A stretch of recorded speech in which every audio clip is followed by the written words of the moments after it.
Hello friends, welcome to Shivani education मंत्रा।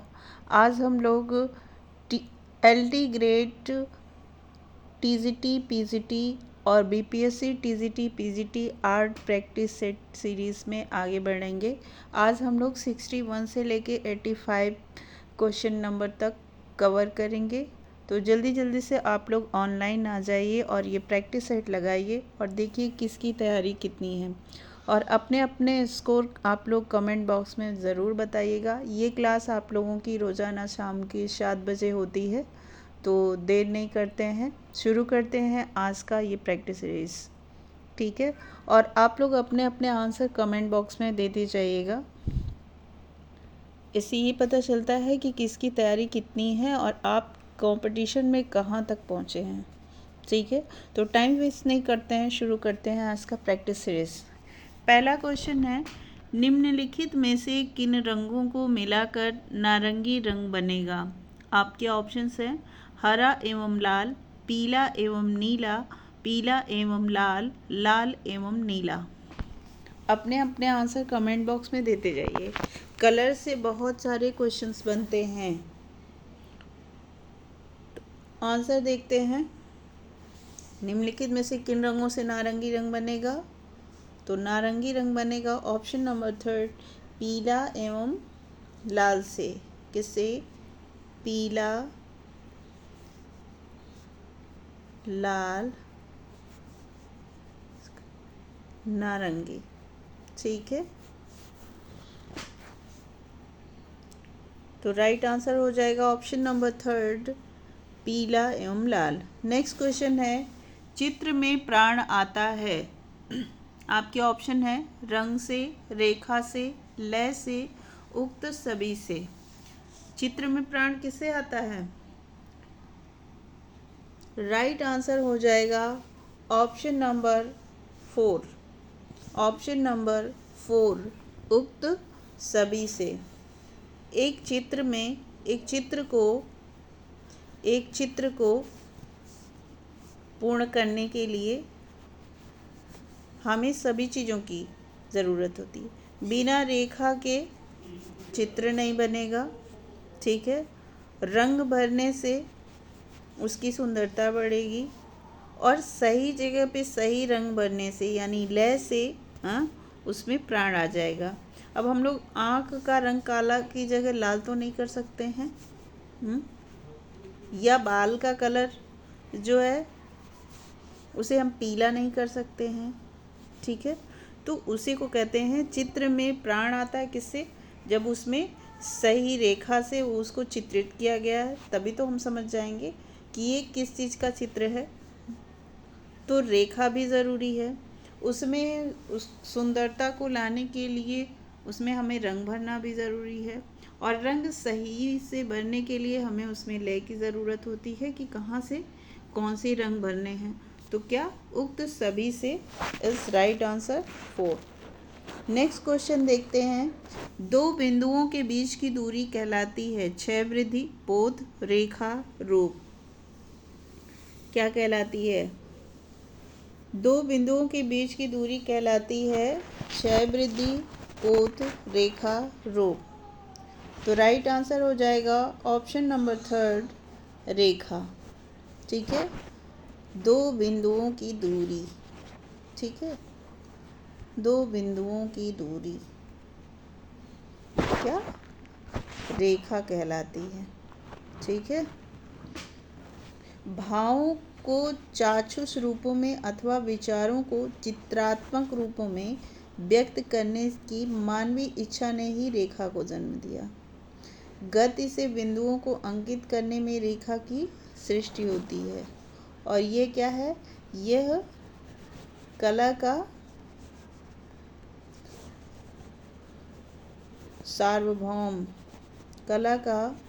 सार्वभौम तथा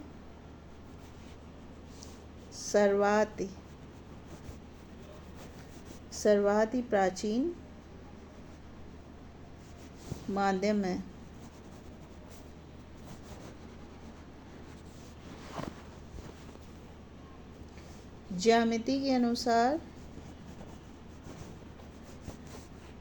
ज्यामिति के अनुसार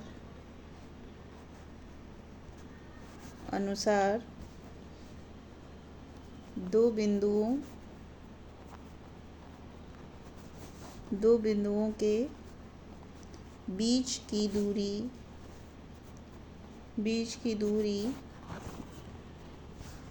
को रेखा कहते हैं। रेखा के द्वारा व्यक्त किया जाता है।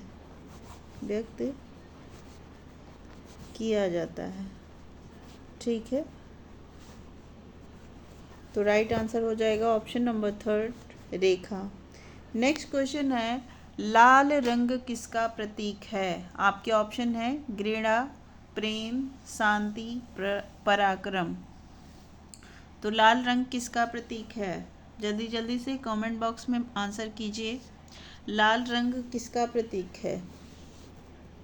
राइट आंसर हो जाएगा ऑप्शन नंबर 2 लाल रंग किसका प्रतीक है?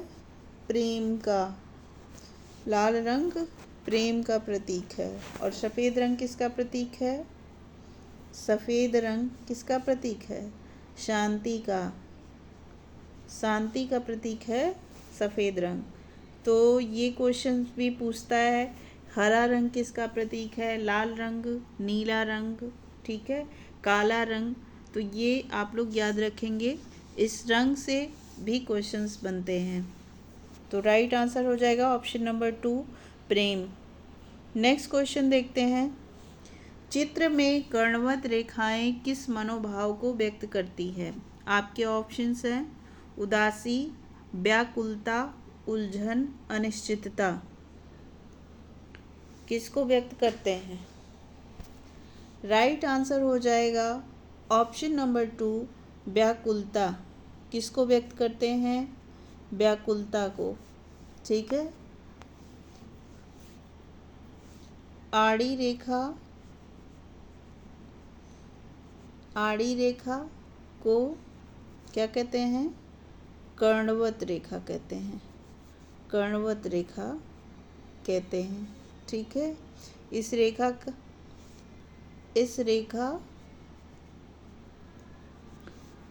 रेखा के मुख्य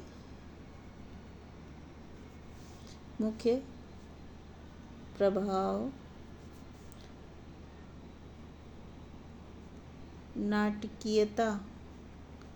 नाटकीयता या प्रबल स्पंदन। क्या? प्रबल स्पंदन, उत्तेजना, बेचैनी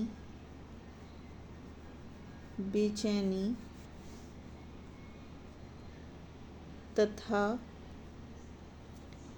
व्याकुलता है। आप लोगों को क्लियर हुआ? ठीक है, तो राइट आंसर क्या हो जाएगा? राइट आंसर हो जाएगा ऑप्शन नंबर 2 व्याकुलता। नेक्स्ट क्वेश्चन है, भारतीय चित्रकला में रंग के साथ महत्व है। आपके ऑप्शंस हैं प्रकाश और छाया का, परिप्रेक्ष्य का, रेखा का, मॉडलिंग का। तो भारतीय चित्रकला में रंग के साथ महत्व है, किसका महत्व है? रंग के साथ महत्व है ऑप्शन नंबर 3 रेखा का। किसका महत्व है? रेखा का। ठीक है, भारतीय चित्रकला में रंग के साथ रेखा का महत्व है, क्योंकि रेखा और रंग मिलाकर क्या बनता है? रूप का आकार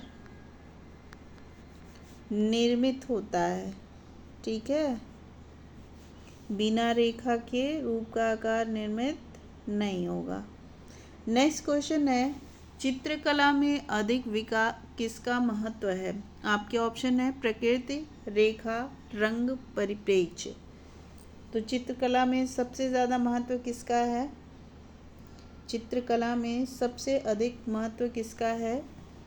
तो सबसे अधिक महत्व किसका है? ऑप्शन नंबर थर्ड रंग का, ऑप्शन नंबर थर्ड रंग का। ठीक है। नेक्स्ट क्वेश्चन है, प्रजनन एवं विकास का प्रतीकात्मक रंग कौन सा है? आपके ऑप्शंस हैं हरा, लाल, नीला, नारंगी। मैंने अभी कहा था कि रंग से क्वेश्चंस बनते हैं, तो इसलिए रंग से रिलेटेड क्वेश्चंस कवर करवा रहे हैं आप लोगों को। तो प्रजनन एवं विकास का प्रतीकात्मक रंग कौन सा है? प्रतीकात्मक रंग कौन सा है? ऑप्शन नंबर 1 हरा। हरा क्या है? रंग तथा उनके प्रतिनिधित्व, प्रजनन एवं विकास का प्रतीकात्मक रंग है हरा। नेक्स्ट क्वेश्चन है, कौन सा रंग ठंडा होता है? कौन सा रंग ठंडा होता है? राइट आंसर बताइए। आपके ऑप्शन है पीला, लाल, काला, नीला। कौन सा रंग ठंडा होता है? तो ऑप्शन नंबर 4 नीला। नीला रंग क्या होता है? ठंडा होता है। कला मनीषियों ने रंगों को गर्म तथा ठंडा रंग की 2 श्रेणियों में विभाजित किया था। ठीक है। तो गर्म श्रेणी में क्या था? गर्म श्रेणी में कौन कौन से रंग हैं? लाल, पीला, नारंगी। ठीक है, ये गर्म श्रेणी के रंग हैं। और ठंडे श्रेणी के रंग कौन कौन से हैं? ठंडे रंग हैं नीला, नीला, हरा। ठीक है, ये ठंडे श्रेणी के रंग हैं। तो राइट आंसर हो जाएगा ऑप्शन नंबर 4 नीला। नेक्स्ट क्वेश्चन है, निम्न में से भारतीय अलंकरण की प्राचीन विशेषता कौन सी रही है? आपके ऑप्शंस हैं वर्ण, रेखा, लय, आकृति। निम्न में से भारतीय अलंकरण की प्राचीन विशेषता कौन सी रही है?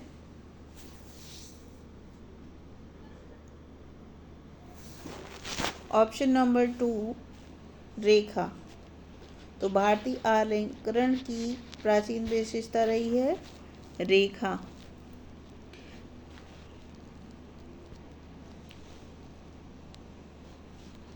नेक्स्ट क्वेश्चन है, प्रमाण निर्धारण में ताल या इकाई क्या है? आपके ऑप्शन है ताल एक हाथ है, ताल एक शरीर है, ताल एक गर्दन है, ताल एक सिर है। तो प्रमाण निर्धारण में ताल या इकाई क्या है?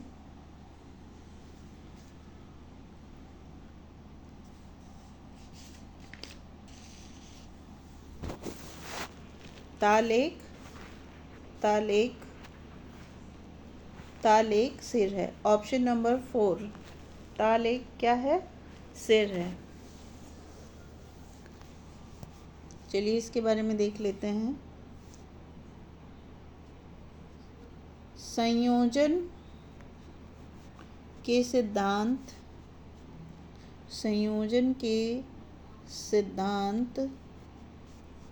में प्रमाण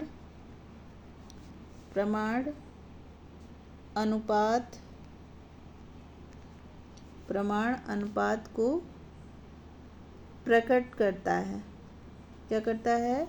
संयोजन के सिद्धांत में प्रमाण अनुपात को प्रकट करता है और विभिन्न आकृतियों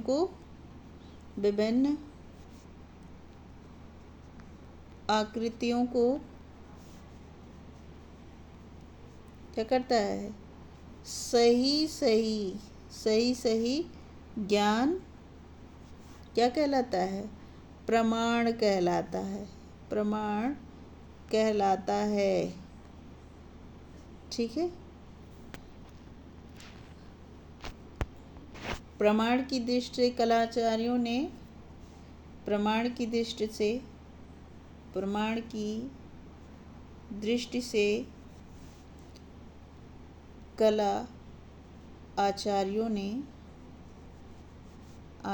ने क्या किया है? इनको कितने रूपों में बांटा है? 5 प्रकार। पहला क्या है? पहला है रूप, दूसरा है भयानक, तीसरा क्या है? राक्षस, चौथा है कुमार और बालक, पांचवा क्या है? बालक। ठीक है, तो राइट आंसर हो जाएगा ऑप्शन नंबर 4, ताल एक सिर है। नेक्स्ट क्वेश्चन है ललित कलाएं कितनी हैं? आपके ऑप्शन है 6, 8, 5, 64। ललित कलाएं कितनी हैं? राइट आंसर हो जाएगा ऑप्शन नंबर 3, 5। किसके अनुसार? हीगल के अनुसार, हीगल के अनुसार। ठीक है, हीगल ने ललित कला को 5 भागों में विभाजित किया था। कितने में? 5 भागों में। ठीक है, कौन कौन सा? पहला है काव्य कला, पहला है काव्य कला, दूसरा है संगीत कला, संगीत कला, तीसरा क्या है? तीसरा है चित्रकला, चित्रकला, चौथा है मूर्तिकला, मूर्तिकला, और पांचवा क्या है? वास्तुकला, पांचवा क्या है? वास्तुकला। ये आप लोग याद रखेंगे। ठीक है, इन 5 कलाओं में उन्होंने काव्य कला को क्या सबसे श्रेष्ठ बोला था? सबसे श्रेष्ठ क्या है? काव्य कला। ठीक है, तो राइट आंसर हो जाएगा ऑप्शन नंबर 4। नेक्स्ट क्वेश्चन है नाट्य शास्त्र में कितने प्रकार के रसों का उल्लेख किया गया है? आपके ऑप्शन है 7, 8, 10, 9। कितने प्रकार के रसों का उल्लेख किया गया है? ये थोड़ा सा कंफ्यूजिंग क्वेश्चन है, इससे रिलेटेड है, अलग अलग दिया गया है। तो नाट्य शास्त्र में अलग है, कहीं किसी शास्त्र में अलग है, तो ये आप लोग याद रखिएगा, कंफ्यूज मत होइएगा। अक्सर एग्जाम में पूछा जाता है ये क्वेश्चन। तो नाट्य शास्त्र के अनुसार कितने हैं? वैसे तो रसों की संख्या कितनी है? 9 है। और नाट्य शास्त्र के अनुसार कितना है? ऑप्शन नंबर 2, नाट्य शास्त्र के अनुसार 8 है। भारतीय सौंदर्य शास्त्र के प्रथम दार्शनिक कौन थे? भरत मुनि। और भरत मुनि ने ही नाट्य शास्त्र की रचना की थी। और नाट्य शास्त्र में कितने? 49 भावों का उल्लेख किया था। कितने भावों का? 49 भावों का उल्लेख किया था। और सौंदर्य शास्त्र के साथ अनुसार कितने भाव होते हैं? सौंदर्य शास्त्र के अनुसार, सौंदर्य शास्त्र के अनुसार भाव कितने होते हैं? 9 होते हैं। ठीक है, तो राइट आंसर हो जाएगा ऑप्शन नंबर 2, 8। नेक्स्ट क्वेश्चन है वास्तु यानी स्थान, नेता, नायक और रस भावनाओं के आवश्यक घटके हैं। आपके ऑप्शन है रूपक, चित्रकारी, अभिनय, सामवेद। तो क्या होगा राइट आंसर? तो आवश्यक घटक क्या है? तो राइट आंसर हो जाएगा ऑप्शन नंबर 3, अभिनय, अभिनय। ठीक है,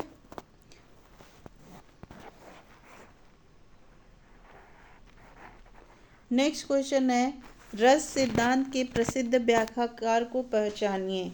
आपके वो ऑप्शन है आनंदवर्धन, नग्नजीत, वामन, अभिनव गुप्त। ये गुप्ता नहीं होगा, गुप्त है। ठीक है, अभी मैंने ऊपर बताया। राइट आंसर क्या होगा? राइट आंसर हो जाएगा ऑप्शन नंबर 4, अभिनव गुप्त।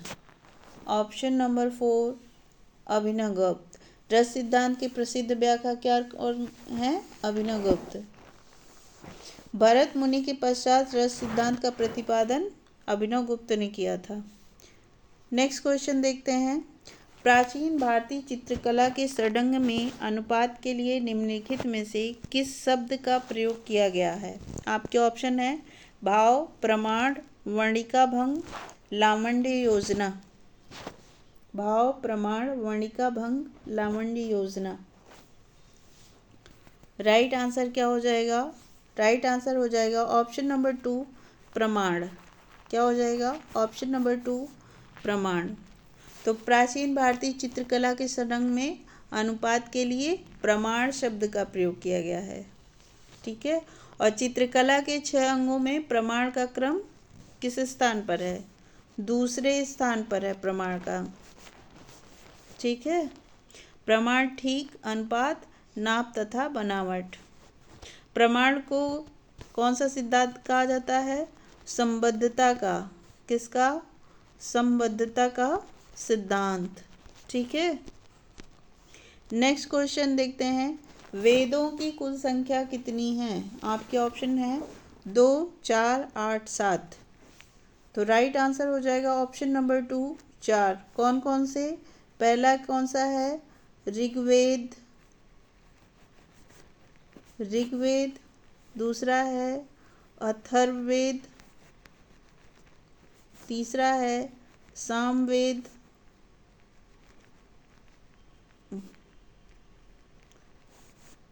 ये चौथा है। दूसरा है यजुर्वेद। यजुर्वेद। ठीक है। ऋग्वेद, यजुर्वेद, सामवेद, अथर्ववेद। नेक्स्ट क्वेश्चन है भारतीय चित्रकला की विशेषता है। आपके ऑप्शन है सत्यम शिवम सुंदरम, उत्कर्ष एवं उत्पन्न, अंतःकरण की प्रेरणा और विचारों की अभिव्यक्ति। विचारों की अभिव्यक्ति। तो भारतीय चित्रकला की विशेषता क्या है? तो राइट आंसर हो जाएगा ऑप्शन नंबर 3 अंतःकरण की प्रेरणा। क्या है? अंतःकरण की प्रेरणा। ये भारतीय चित्रकला की विशेषता है।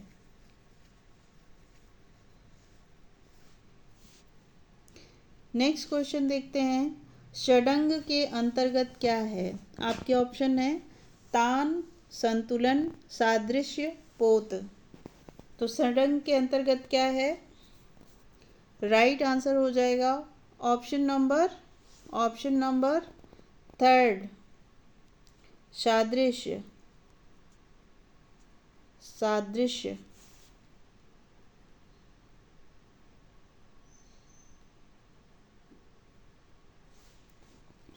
कामसूत्र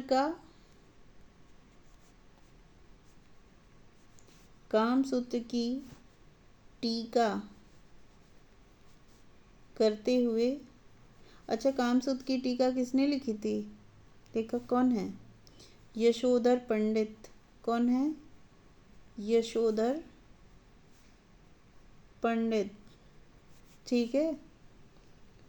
तो कामसूत्र की टीका करते हुए यशोधर पंडित ने चित्रकला के 6 अंग बताए थे। कितने? 6 अंग बताए थे। कौन कौन से? ये भी आप लोग याद रखिए। पहला बताया था रूप भेद। रूप भेद। दूसरा क्या था? प्रमाण। तीसरा क्या है? भाव। चौथा क्या है? लावण्य योजना।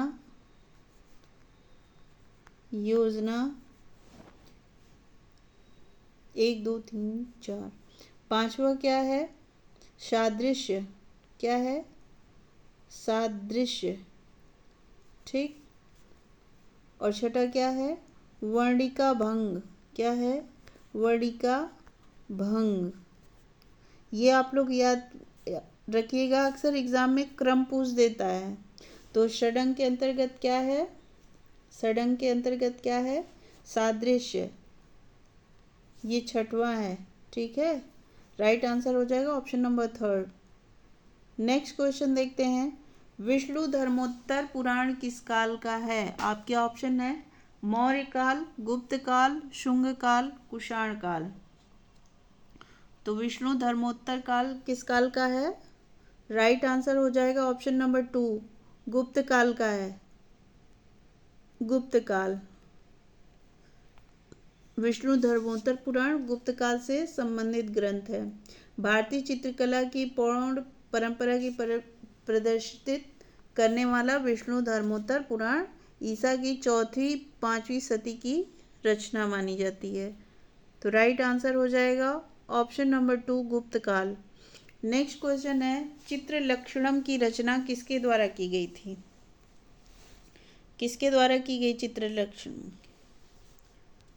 राइट आंसर हो जाएगा ऑप्शन नंबर 2 नग्नजीत। नग्नजीत। चित्र लक्षणम की रचना कब हुई थी? 500 ईसा पूर्व। कब हुई? 500 ईसा पूर्व से 200 ईसा पूर्व के मध्य में। ठीक है। नग्नजीत द्वारा रचित चित्रलक्षण की छठी 7वीं सदी एक प्रति कहाँ से प्राप्त हुई थी? छठी और 7वीं प्रति कहाँ से प्राप्त हुआ था? तिब्बत से। कहाँ से? तिब्बत से। नेक्स्ट क्वेश्चन है, संचारी भाव कितने हैं? संचारी भाव कितने हैं? राइट आंसर हो जाएगा ऑप्शन नंबर 2 33। संचारी भाव कितने हैं? 33। चित्रकला के मुख्य 6 तत्वों में भाव एक प्रमुख तत्व माना जाता है और भावों को 2 भागों में बांटा गया है। कौन कौन से भागों में बांटा गया है? पहला है संचारी भाव। संचारी भाव। और दूसरा क्या है? दूसरा है स्थायी भाव।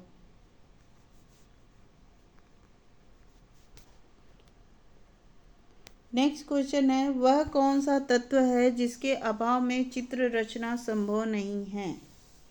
वह कौन सा तत्व है जिसके अभाव में चित्र रचना संभव ही नहीं है?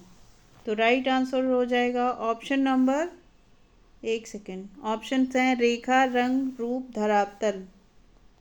तो राइट आंसर हो जाएगा ऑप्शन नंबर 4 धरातल। बिना धरातल के चित्र बन सकता है क्या? नेक्स्ट क्वेश्चन देखते हैं, रसमाला किसने लिखी? आपके ऑप्शन है सोमेश्वर, सर्वेश्वर, वात्सायन, कुमारस्वामी। रसमाला किसके द्वारा लिखी गई थी? तो रसमाला लिखी गई थी सोमेश्वर के द्वारा। किसके द्वारा? सोमेश्वर के द्वारा। Option number 1। सोमेश्वर कौन थे? एक प्रसिद्ध विद्वान लेखक थे। क्या थे? विद्वान लेखक थे, जिन्होंने रसमाला और एक और कौन सा लिखा था ग्रंथ? कीर्ति कौमुदी। तो दोनों ग्रंथ आप लोग याद रखेंगे सोमेश्वर के, एक रसमाला, दूसरा कीर्ति कौमुदी।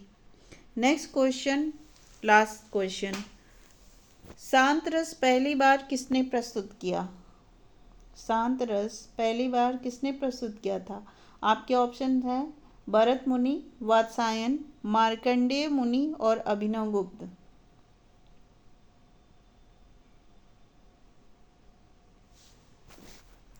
तो शांत रस सबसे पहले प्रस्तुत किया था अभिनव गुप्त ने। किसमें? नाट्यशास्त्र में। नाट्यशास्त्र जो इनकी पुस्तक है, ग्रंथ है, उसमें इन्होंने सबसे पहले शांत रस का उल्लेख किया था। तो फ्रेंड्स, आपको ये वीडियो कैसी लगी? अपना फीडबैक देना ना भूलें और वीडियो को लाइक, शेयर और सब्सक्राइब करना ना भूलें। नोटिफिकेशन के लिए बेल आइकन ज़रूर दबाएं। मिलते हैं नेक्स्ट क्लास में शाम को 7 बजे।